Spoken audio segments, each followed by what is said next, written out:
कहते हैं सच्चे मन से अगर प्रार्थना करो तो भगवान ज़रूर सुनता है। इसीलिए बाबा ने चाहा और मैं पहुंच गया। ये है आदि कैलाश। कुछ तो है, कोई तो है यहाँ पे जो मुझे देख रहा है। शायद वो भोले बाबा और माँ पार्वती थे। ओम नमः शिवाय। देखते रहिए। खेती इसी में बात कर रहा था। Good morning everyone. अभी ठहरे हैं नाभि पे। तो कैसे हो मेरे भारत के वासियों? आशा करता हूँ सब अच्छे होंगे। 10 साढ़े 10 बजे से हर रोज बर्फबारी हो रहा है आदि कैलाश में। फिलहाल अभी बादल नहीं। जिस मकसद से वो दूर कोलकाता से मैं यहाँ पर आया था, आज वही दिन है। तब तक के लिए हर हर महादेव। तो हम लोग निकल चुके हैं। टाइम हो रहा है 5:30 बजे। आज मैं जा रहा हूँ नाभि से आदि कैलाश, जिसका मुझे इतने दिन से इंतज़ार था। नाभि से आदि कैलाश का डिस्टेंस है 40 किलोमीटर और हाइट है 19,500 फीट। तो ये हमारा पहला ब्रिज BRO द्वारा बनाया गया और नदी दोनों तरफ से। मैं पहले वीडियो में आपको बताया था कि आदि कैलाश जाने के लिए एक परमिट की ज़रूरत होता है और वही परमिट आपको धारचूला से आदि कैलाश और ओम पर्वत सब जगह के चेक पोस्ट पर दिखाना होता है। बर्फ गिर रहा है तो पूरा भेड़ ने घेर लिया है रास्ते को। पिछले बहुत दिनों से आदि कैलाश में स्नोफॉल हो रहा है, लेकिन आज तो सुबह 6 बजे से ही बर्फ गिरना स्टार्ट हो गया है। बर्फ गिर रहा है, मतलब क्या होगा भाई हम लोगों का पता नहीं। वो सामने दिखाई दे रहा है कुट्टी। यह है कुट्टी गांव। ये है कुट्टी गांव, आज का पहला चेक पोस्ट। जैसे कि मैं बोला था, यहाँ पे परमिट चेकिंग होगा।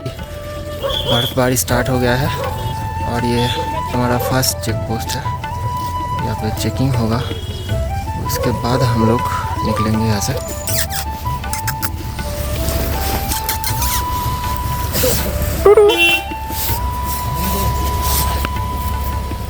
पिछले कुछ दिनों से इतना बर्फ गिरा है और आज भी गिर रहा है। देख के ऐसा लग रहा है कि बाबा का दर्शन तो नहीं हो पाएगा। आसपास के सारे पहाड़ बर्फ से ढक गया है।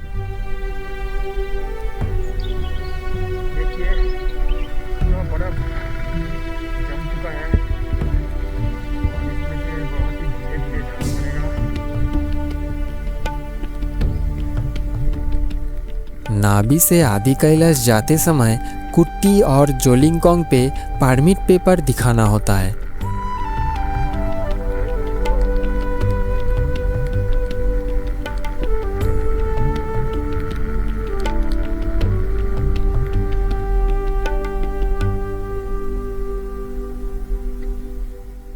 ये है दूसरा चेक पोस्ट जोलिंगकोंग।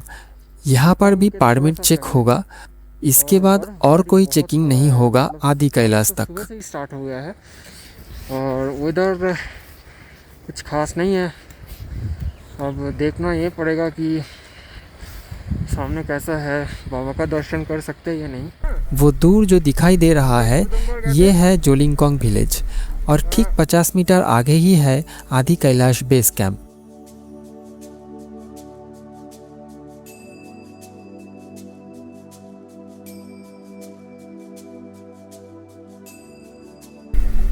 थोड़ा सा बस एक झटकी दे देना।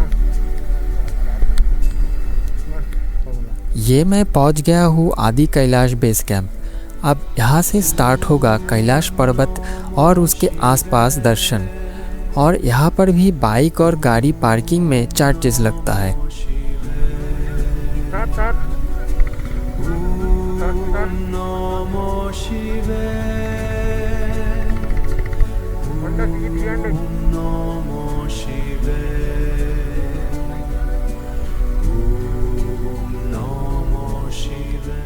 चाय और बिस्किट खा के हल्का सा ब्रेकफास्ट कर लिया। अब पहले जा रहा हूँ पार्वती कुंड दर्शन करने। वो ऊपर से वहाँ से होते हुए जाना पड़ेगा। तो ये है पार्वती कुंड जाने का रास्ता। जैसे वो ऊपर की तरफ से हमको जाना पड़ेगा।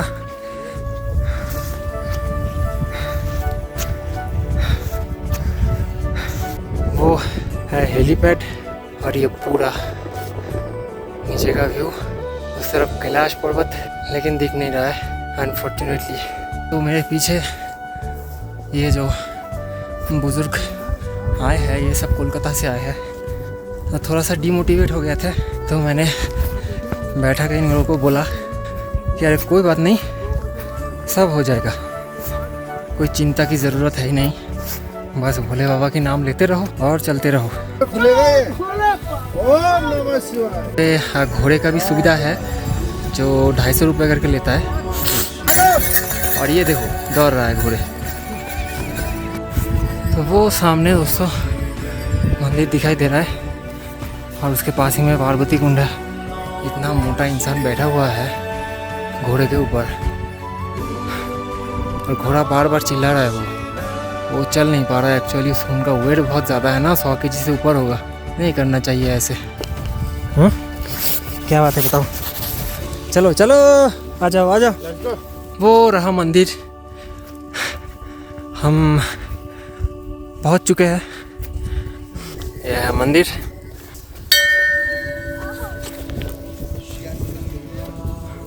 ये है पार्वती कुंड के पास में एक मंदिर, जहाँ पे खड़े होके बिल्कुल सामने कैलाश दिखता है।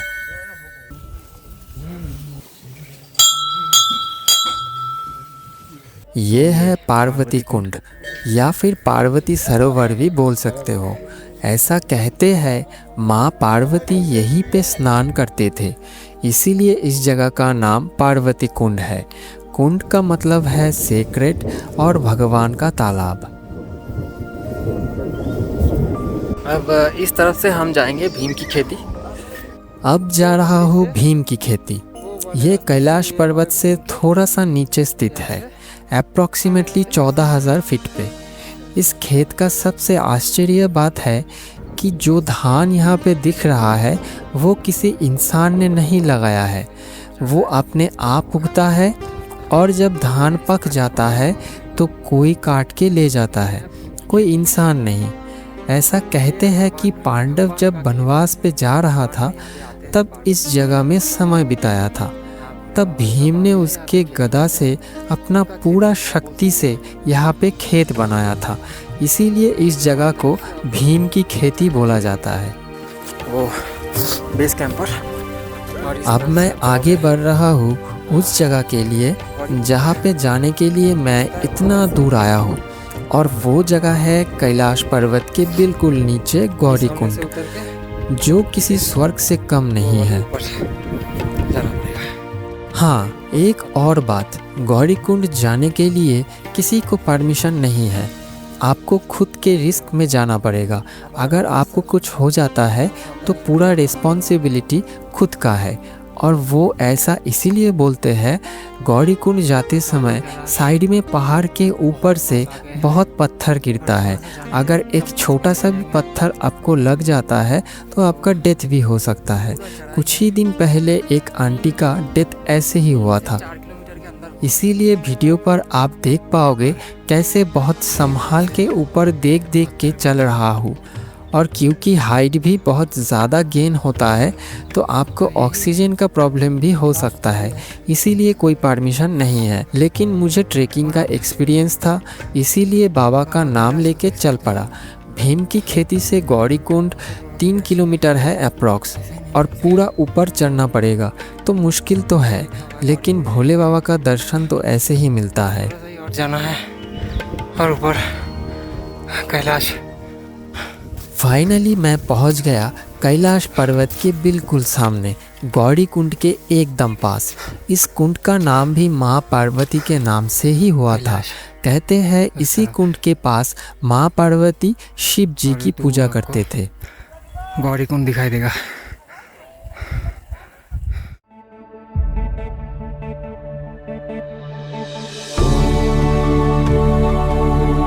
नमो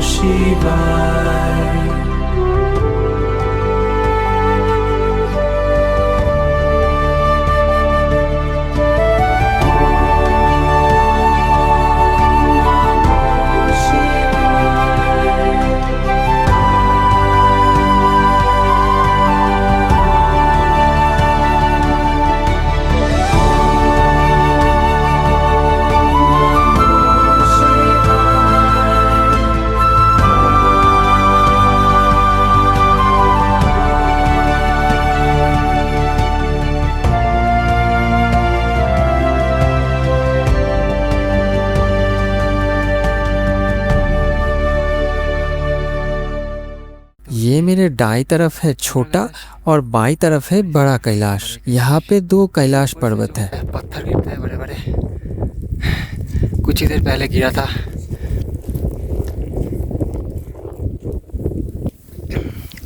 सच में ये जगह किसी स्वर्ग से कम नहीं है। जय भोलेनाथ, हर हर महादेव। जा रहे हैं,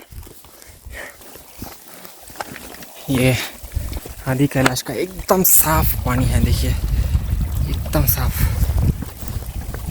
ये पानी एकदम साफ।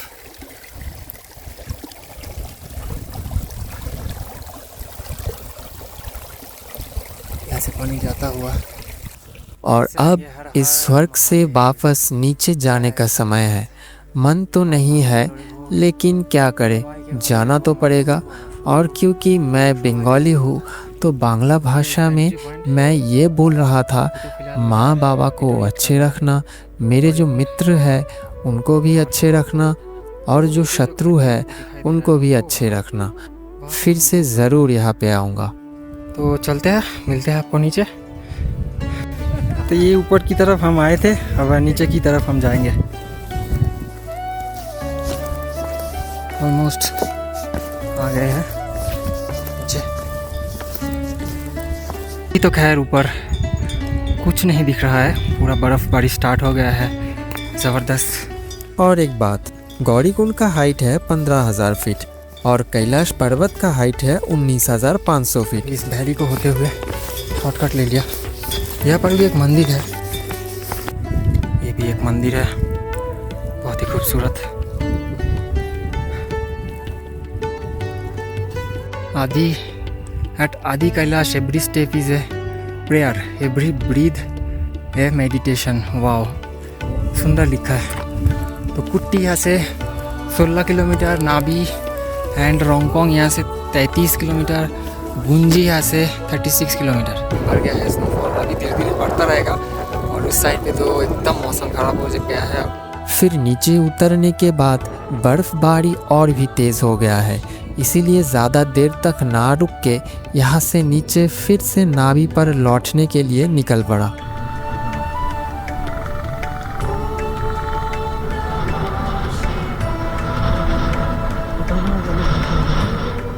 मन में बहुत शांति है, क्योंकि आज से पहले 1 हफ्ते तक लगातार बाबा ने किसी को दर्शन नहीं दिया था।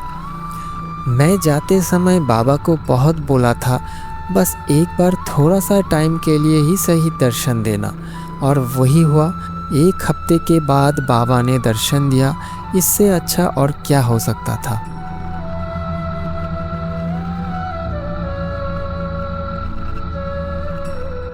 तो मिलता हूँ आपसे नेक्स्ट वीडियो में, तब तक अच्छे रहिए, खुश रहिए। जय शिव शंभू, जय भोलेनाथ, हर हर महादेव।